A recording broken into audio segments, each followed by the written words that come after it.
私が妊娠したと知ったその日、夫のブランドンの秘書、ジェナがインスタグラムにマタニティフォトを投稿した。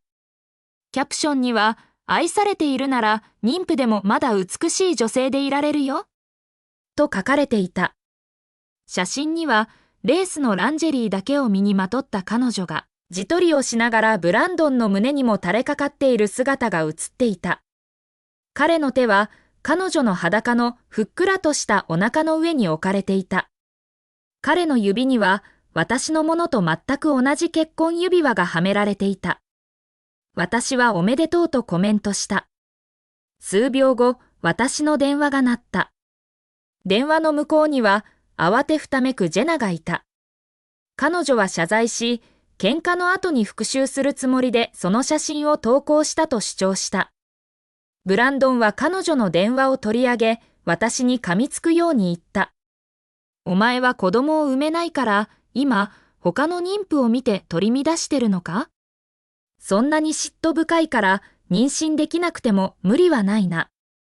5分後、ジェナは再び投稿した。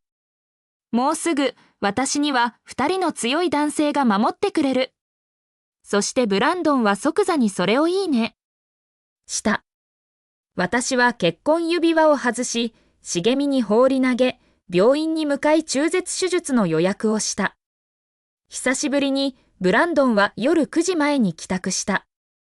彼はゴミ箱に手つかずの不妊治療薬が捨ててあるのに気づき、顔をしかめた。そんな些細なことで癇癪を起こしてるのか？私は声を揺るがさずに答えた。怒ってないよ。彼は嘲笑った。不妊治療薬を捨てたくせに怒ってないだって？好きにしろ。でも覚えておけ、必死なのはお前の方だ。俺じゃない。私は妊娠検査報告書を見せようとしたが、その時彼は暗い色のシューズボックスを私に手渡した。ジェンからだ。彼女は若くて物事の分別がつかないんだ。お前が動揺しているのを見てパニックになり、中絶なんて話すようなバカなことを言ってしまった。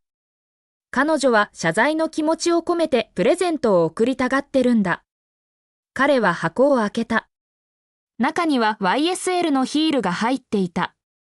しかし、それは明らかにジェナのものだった。靴底は擦り切れ、ヒールの塗装は剥がれていた。受け取れ。安いものじゃないし、彼女はほとんど履いてないんだ。彼女が働き始めてまだ日が浅いから、あまり余裕はない。でもお前にこの靴を渡すのは、彼女にとって本当に辛いことなんだとブランドンは言った。私は乾いた笑いを漏らした。彼が帰宅する30分前、ジェナはインスタグラムに投稿し、新品のシャネルのサンダルを自慢していた。キャプションには世界で最高のボスへ。ありがとう。このはっきりしたエコひいきのおかげで、私は自慢する自信が持てるの。私が靴を受け取らなかったので、ブランドンの表情が険しくなった。シルビア、一体どうしたんだ？お前ももうすぐ30歳だろう。まだ若い女の子に難癖つける必要があるのか？彼は箱を私に投げつけ、私の頭に直撃した。私はうめき声を上げ、涙で目が潤みながら額を押さえた。ブランドンは慌てた様子だった。わざとじゃないんだ。見せてくれ。彼が手を伸ばしてきたので、私は引き下がった。大丈夫よとつぶやいた。私の言葉を無視し、彼は私の額から手を離し、腫れ上がっているのを見た。彼の顔が曇った。大丈夫に見えない。ここにいろ。氷を持ってくる。私が止める間もなく、彼の電話が鳴った。画面が光り、発信者表示8ビッタレ甘ったるい愛情を込めたものだ。ブランドン。ジェナの声が聞こえた。彼女のすすり泣く声を聞いて、ブランドンは緊張した。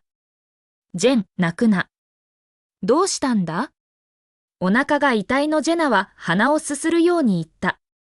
救急外来に行きたいけど、地下鉄を間違えちゃって、今どこにいるのかもわからないの。ブランドンは顔をしかめた。病院に行こうと思ったら、なぜ俺に電話しなかったんだ？俺が車で送るって約束しただろう。ジェナの声はおどおどしていた。今日もまたバカなことしちゃって、シルビアを怒らせてしまったの。二人の邪魔をしたくなかったから。ブランドンの口調が真剣になった。ジェン、君は妊娠しているんだ。それ以上に大切なものはない。ワッツアップで位置情報を送ってくれ。俺が迎えに行く。ダメ。ブランドン、本当に私一人で病院に行けるから。忘れないで、今日はシルビアの排卵日なの。彼女のそばにいて、二人で赤ちゃんを作ることを確認してよ。ブランドンはくすっと笑った。バカな子だ、彼女とあと一回やったところで魔法のように妊娠するわけじゃない。今大事なのは君だ。位置情報を送ってくれ。彼は電話を切り、私に呆れたような表情を向けた。聞いたか？ジェンはそんなにお前のことを気にかけているのに、お前は取り乱すばかりだ。彼女を病院に連れて行く。帰りに氷枕を買ってくるからな。彼は車の鍵をひったくり、出かけようとした。ブランドン、待ってと私は呼びかけた。彼は振り返り、明らかに忍耐の限界だった。シルビア、やめてくれないか？これは二つの命の問題だ。彼女と赤ちゃんの。嫉妬からの癇癪に変えるな。私は自分を守ろうとはしなかった。代わりにクローゼットのところまで歩いて行き、彼が数日前に着ていた上着を取り出し、カードを引き抜いた。ジェナの保険証だ。必要だろう。ジェナは自分で予約を取ることは一切せず、ブランドンがいつも彼女の保険証を預かっていた。一瞬、ブランドンは驚いたように見えた。そしてやっと手を伸ばしてそれを受け取った。ありがとう。彼はまだ何か言いたそうだったが、私は遮った。気をつけて運転して。彼が出かけるとき、いつものように彼の襟を正した。心の底では、これが最後だと分かっていた。ブランドンの表情は何かが変わったかのように少し和らいだ。彼は私の手を握り、私を自分の胸の方に引き寄せた。すぐに戻る。待っていてくれ。私は待たなかった。離婚手続きを始めることを弁護士に短いメッセージで送信した後、早めに床に着いた。夜中にワッツアップの通知で目が覚めた。午前1時、案の定、ベッドの反対側はまだ空だった。携帯電話をチェックすると、ジェナからのメッセージがいくつか届いていた。ブランドンって本当にイケてるよね。彼が寝てる間に食べちゃいたいな。添付されていたのは眠るブランドンの写真だった。彼の頭は彼女のピンクの漫画の枕に乗り、髪は乱れ、かつて私の胸を高鳴らせたように、唇がわずかに開いていた。彼女がチャットの上部に入力中の表示が現れたのを見ると、ジェナは素早くメッセージを削除し、私に許しを請う猫の絵文字を送ってきた。おっと。これ、親友に送るつもりだったのに、うっかりあなたに送っちゃった。ふざけてただけなんだから怒らないで。ブランドンはもうぐっすり寝てるよ。彼女はおそらく、私が以前のように怒りの電話で彼女の携帯電話を爆破するだろうと期待していた。しかし今回は、私は彼女をブロックし、また眠りについた。彼女がゲームをしているのか本気なのかは、もはやどうでもよかった。翌朝、二人は一緒に出勤してきた。ジェナはいつものように繊細であろうとして、自分の足につまずき、恐怖で顔が青ざめた。ためらうことなく、ブランドンは彼女を抱き上げ、オフィスに運び込んだ。彼女の方は赤くなり、腕を彼の首に回し、私を見返すように得意げな笑みを浮かべた。同僚の一人が私に近づき、囁いた。あの子、信じられる？ジェナはコピー機の使い方さえ知らないのに、他のことがどうしてできるの？ルイスさんの秘書になって半年も経つのに。彼、本当にあの子に夢中なんじゃないの？私は弁護士にメッセージを送るのに忙しく、上の空でうなずいた。そうかもね。その言葉が口から出るや否や、ブランドンの声が聞こえた。シルビア、ついてこい。振り返ると、彼はすぐ後ろに立ち、目は冷たく感情を失っていた。オフィスでは誰も私たちが結婚していることを知らなかった。ブランドンは社内恋愛禁止の方針を厳格に適用することを主張し、他の人にとって私はただの先輩社員だった。職場では彼はいつも距離を置いていた。一度私が40度の熱でほとんど立てず、彼のところに行き、病院に連れて行ってほしいと望んだことがある。しかし彼は人々が何を思うか心配して私を突き放し、人事部に1日休暇を取るように伝えろと言った。一方、ジェナがお腹が痛いと囁いただけで、ブランドンは会議をキャンセルして彼女を医者に急いで連れて行った。私は彼についてオフィスに入り、彼がジェナに奥の部屋で休むように優しく言うのを見た。二人きりになると、ブランドンは近づいて私の手を握り、声を低くして言った。まだ怒っているのか？私は手を引っ込め、口調をよそよそしく保った。言ったでしょ、怒ってないって。彼は両手を私の肩に置き、私の目を見つめた。俺に嘘をつくな。俺は昨夜帰らなかったし、お前は電話もメールもくれなかった。それで怒っていないと俺に信じさせようというのか？私は眉を潜め、混乱した。ジェナはあなたと一緒だったんでしょ？彼女はあなたの秘書よ。あなたの面倒を見てくれるはず。彼の表情が険しくなり、私の肩を握る力が強くなった。圧力にうめき声を上げ、私は逃げようとした。もがいているうちに、彼は私をソファに押し倒した。起き上がろうとしたとき、私の手が何かに触れた。それを引っ張ると、クッションの間からピンクのレースのブラが出てきた。ブランドンはそれを見るや、怒りが表情から消えていった。それは、私は彼の説明を聞く気もなかった。そのブラをソファに投げ戻し、声を落ち着けていった。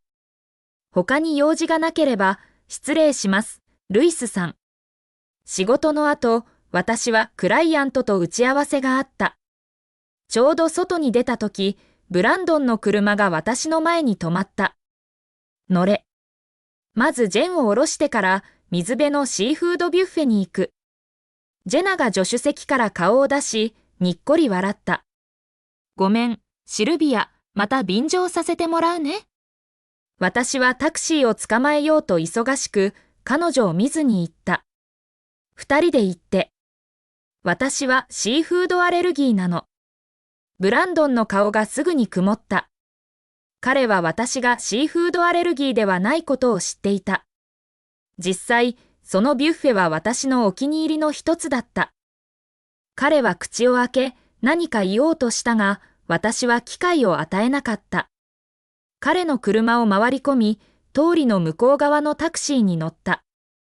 予想外だったのは、ブランドンとジェナが私についてレストランに来たことだ。私のクライアントはまだ到着していなかったが、二人は何事もなかったように私の向かいに座った。私は信じられない様子で彼らを見つめ、単刀直入に切り出した。私はジェムテクロノジーズのアンダーソンさんとお会いする予定です。ブランドンは眉を上げた。アンダーソンさんが私に会いたくないと言ったか？私は黙り、反論しなかった。結局のところ、ブランドンはまだ私の上司だった。食事中、ジョンソン・アンダーソンはアシスタントに高級ワインの瓶を開けるよう指示した。私は眉を潜め、中絶手術を予約した時にかかった医師の言葉を思い出した。あなたはすでに交通事故で一度流産しており、子宮に深刻な損傷を受けています。再び妊娠できたことは奇跡です。もしこの赤ちゃんを失えば、二度と機会が訪れないかもしれません。私は唇を結び、ワインを丁重に断ろうとしたとき、ジェナが甘い笑顔で口を挟んだ。シルビアってすごくお酒強いって聞いたよ。実際に見るのが楽しみ。彼女は自分が何をしているのか全く分かっていないかのように、目を大きく見開き無邪気そうだった。私の表情が冷たくなり、彼女に尋ねた。誰があなたにそう言ったの？ジェナの笑顔が凍りつき、彼女は不安そうにブランドンをちらりと見た。また何か間違ったこと言っちゃった？ブランドンは彼女の頭をポンと叩き、私の方に向き直ると口調を冷たくした。シルビア、ただのワイン一杯だ。大げさに考えるな。歓喜が私を襲った。彼の無関心な視線を見据え、私は無理やり笑顔を作り、はっきりと話した。ルイスさん、私はお酒を飲めません。妊娠しているからです。テーブルにいた全員が凍りついた。ジェナが最初に我に返った。彼女は素早く目つきを隠し、立ち上がって私にグラスを掲げた。おめでとう、シルビア。彼女がグラスを口元に運んだとき、ブランドンは即座に彼女を止めた。ジェン、あなたも妊娠している。飲むな。珍しく、ジェナは言うことを聞かなかった。いいえ、飲まなきゃ。私が入社してから何度もシルビアを怒らせてしまった。この一杯は私の謝罪の気持ち。彼女は一言一言感情を込め、頭を後ろに傾けてワインを一気に飲み干した。彼女の顔はすぐに真っ赤になり、激しく咳き込み始め、目に涙が浮かんだ。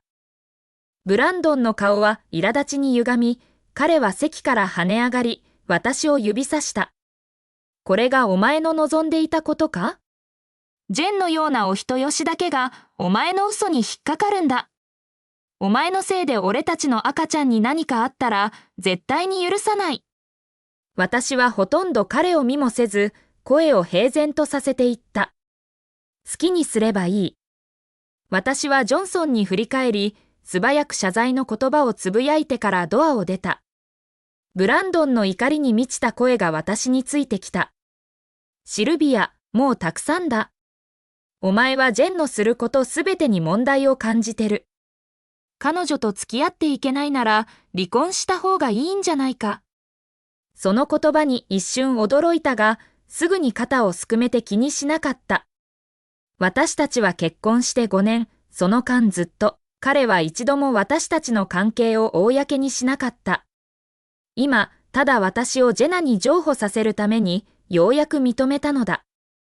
私は彼のハンサムだが怒りに歪んだ顔を見つめ、うなずいた。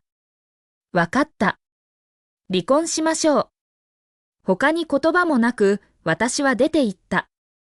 ホテルを出た後、私は離婚弁護士に電話した。話の最中、突然目の前で眩しい光が走った。車が制御不能で、まっすぐ私に向かって猛スピードで迫ってきた。パニックが私を貫き、足がガクガクし、私はよろめいて後ろに倒れた。もう終わりだと思ったその時、運転手は急ブレーキをかけ、車体を揺らして猛スピードで去っていった。私は地面に座り込んだまま動揺していた。通りかかった女の子が急いで駆け寄ってくれた。彼女の手が私の腰に触れた時、彼女は息を飲んだ。なんてこと。すごく出血してる。私はぼんやりと舌を見下ろし、ようやく自分の周りに広がる大きな血の池に気づいた。病院で医師は家族に連絡するよう私に頼んだ。私は携帯電話を握りしめ、ブランドンの番号を長い間見つめた後、弁護士に電話することに決めた。私はあの車のナンバープレートを忘れられなかった。それはブランドンのものと同じだった。私たちはその番号を一緒に選んだのだ。私は翌日の正午まで病院にいた。そこにいる間、ブランドンから一通のメッセージが届いた。ジェンの天井が水漏れしてるから、彼女を家に連れて帰るよ。すぐに、それが彼からのものではないと分かった。それはジェナの指紋が至るところについていた。家に帰ると、ドアの暗証番号が合わなかった。もう一度試そうとしたとき、内側からドアが開いた。ジェナが私のエプロンを着て、明るく笑いながら立っていた。シルビア、やっと帰ってきたね。前の暗証番号は私には覚えにくすぎたから、ブランドンが私の誕生日に変えてくれたの。入って、お水持ってくるね。彼女はまるで自分の家のように私を迎え入れた。台所から食べ物の匂いが漂ってきた。彼女は入り口に駆け寄り、ブランドン、シルビアが帰ってきたよ。と呼んだ。ブランドンが出てきた。彼は私が買ってあげたカップル用のエプロンを着ていた。以前、彼はそれは子供っぽすぎると言って、着るのを拒んでいた。今、彼がそれを着ているのを見て、私は彼が滑稽に見えた。彼は私を一別し、ジェナに優しく言った。少し寝室で休んでいてくれ。ジェナはうなずき、ナッツとスナックの袋をつかむと、私の寝室に消えた。今は私とブランドンだけだった。彼の表情が硬くなった。で、やっと家に帰る気になったのか？私は彼の口調にある非難を無視し、冷静に尋ねた。ジェナはナッツを食べているの？ジェナが妊娠したばかりの時のことを思い出した。私は彼女のために特別な食事を作り、その上にいくつかナッツを散らした。彼女はひどいアレルギー反応を起こし、ブランドンは私に激怒した。ブランドンは眉を潜め、明らかに混乱していた。何の話だ？彼が覚えていないのは明らかだった。私は説明するつもりはなかった。何でもない。彼は追求せず、ただ私を見つめた。とにかく、身支度をしに行け。今日はジェンの誕生日で、カラオケボックスの個室を予約してある。化粧は控えめにな。誕生日の主役の邪魔をしないように。私は考えずに言い返した。忙しいの。二人だけで行って。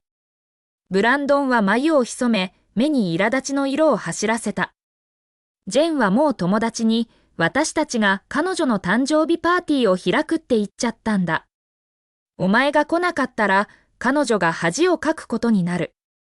なあ、彼女が若くて子供を産めるから嫉妬しているのはわかるが、お前が妊娠できないのはジェンのせいじゃない。なぜ彼女と張り合い続けるんだ？こうしよう。今夜彼女の誕生日を祝ってくれたら、後で願いを一つ叶えてやる。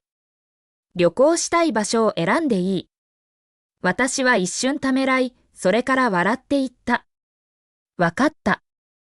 その夜、私は最高のメイクをし、時間通りにカラオケルームに到着した。ブランドンが私を見たとき、彼は一瞬言葉を失った。彼は歩み寄り、私の手を取り、少し畏敬の念を抱いているように見えた。ジェナの表情はわずかに変化したが、すぐに平静を取り戻し、優雅に優美に振る舞いながら、私を彼女の友達に紹介した。彼女の遠距離恋人の彼氏は隅にだらりと座り、まるで部屋の王様であるかのように、煙の輪を吹かしていた。ウェイターがブランドンが彼女のために注文した3段ケーキを運び込み、場の雰囲気が盛り上がった。願い事をしながら、ジェナは両手を合わせ、その笑顔は王女のように輝き、穏やかだった。3つの願いがあるの。1つ目、ブランドンがもう私のことをちびったれって呼ばないこと。2つ目、ブランドンが私のせいでシルビアを無視しないこと。3つ目、私の暗算体質がシルビアに移って、アニさん、ブランドンのために早く赤ちゃんを産めますように。彼女がそう言い終わると同時に、私のバッグが手から滑り落ち、一枚の紙がひらりと舞い出た。ブランドンがそれを拾い上げ、流産後ケア指示書と印刷された文字を見て、彼の顔が青ざめた。シルビア、これは何だ？